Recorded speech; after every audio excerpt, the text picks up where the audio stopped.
Thank you, Chair.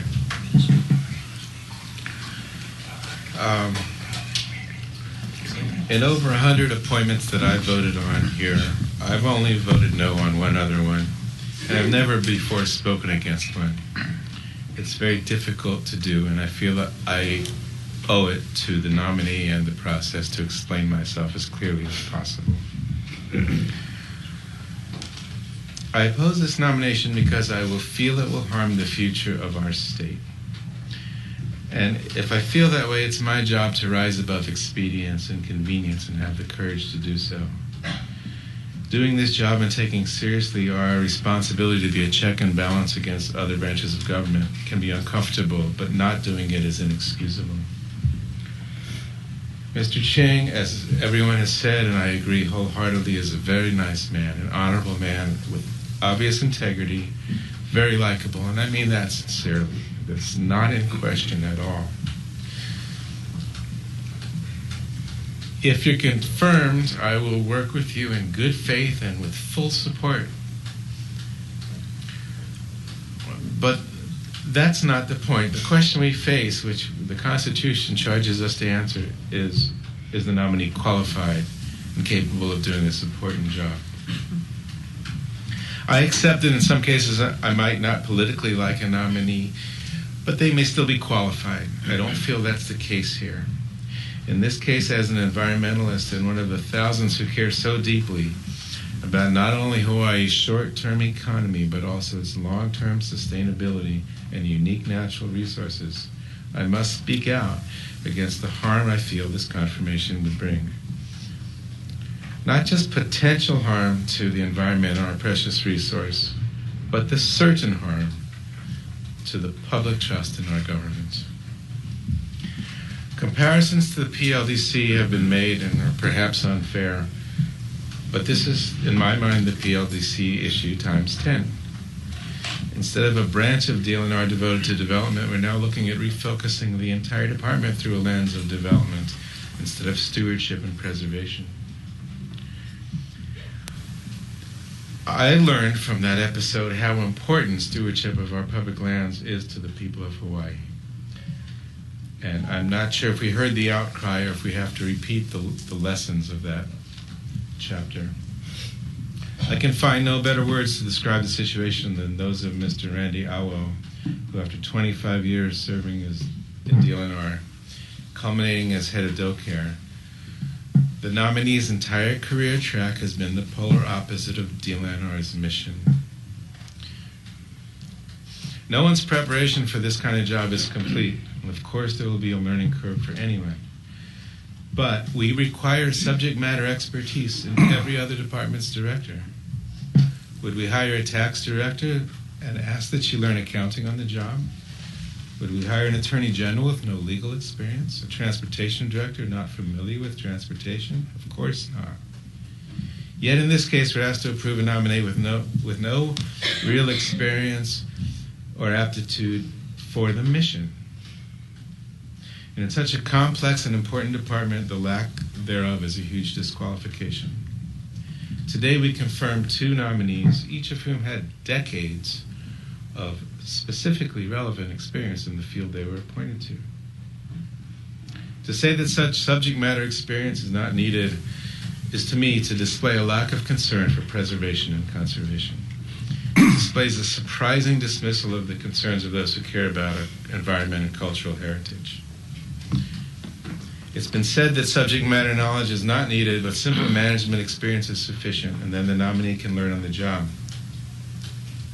But this nominee's management experience in no way compensates for the lack of subject matter knowledge. Most of his experience is lobbying and development, not management. The nominee has several times referred to land as a piece of dirt. I understand it's just an expression, but it's telling. Not as aina, not land, not an important resource, but a commodity to be used and profit extracted from it. I find this troubling and indicative of the mindset of a developer versus that of a conservationist, or even someone who has a balanced view of such issues. On endangered species, The nominee has told us correctly that we must evaluate, prioritize, and try to save the most important ones. This is true. But to a biologist or a conservationist or a lover of God's creation, there are no unimportant species. Just like pieces of dirt, once they're gone forever.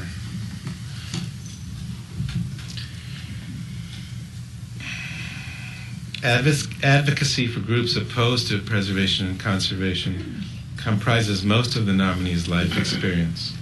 The attempts to distance himself from these efforts after long-standing commitment to them is curious. Claiming that he was unaware of the LERF and BIA's efforts in the exact opposite direction is not acceptable. Once again, Mr. Ching's a very likable, nice guy. It's clear that he has a good heart and that he's good at what he does. But that's not the point. It's not sufficient to qualify him for this job. If there were no better qualified applicant, then the answer is to cast a wider net. The assistance of environmental and preservation community could have been sought.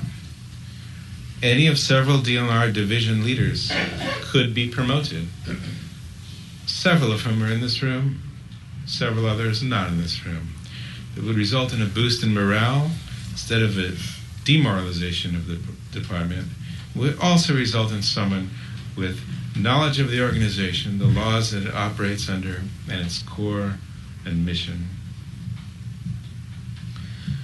I again reference Mr. Awo. He was not only one of the most eloquent testifiers we heard, but by far the most qualified.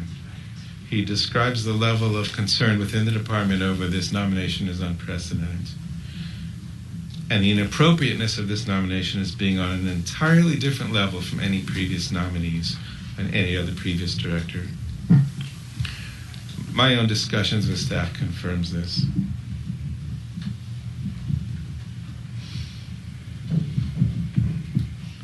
Support for this nomination, aside from other appointees, comes almost exclusively from the development community. This glaring fact is really as important to me, and it's telling, as the opposition from the preservation community. This is not a development department. This nomination is anathema to this department's mission. The distrust and disillusionment of those who hope for a more fair, honest, and open government is palpable. I need not point out the perception of revolving door among lobbyists and important positions of public trust. We all know how that works, and today we expect better. What do we do with 90+% opposition from the public? If we remove development interest groups and appointees, the opposition is 98%. How cynical and arrogant would we be to ignore this? Mr. Awo described the attempts to marginalize the opposition as irresponsible, and I agree. People who volunteer their time to defend the environment are not special interests. I stand with those who genuinely take the DLNR's mission statement to heart. And we are united that this choice is not only is wrong, we are united as no other issue other than the PLDC has united us for the same reasons. As Mr. Awo implored us to do, I urge my colleagues to put aside political expedience, do what's right for Hawaii now. If we take our duty to advise and consent seriously, and if we care about good government and public trust, if we care about the will of the people we were elected to represent, if we take stewardship of Hawaii's public resources seriously, then we must reject this nomination. Thank you, Chair.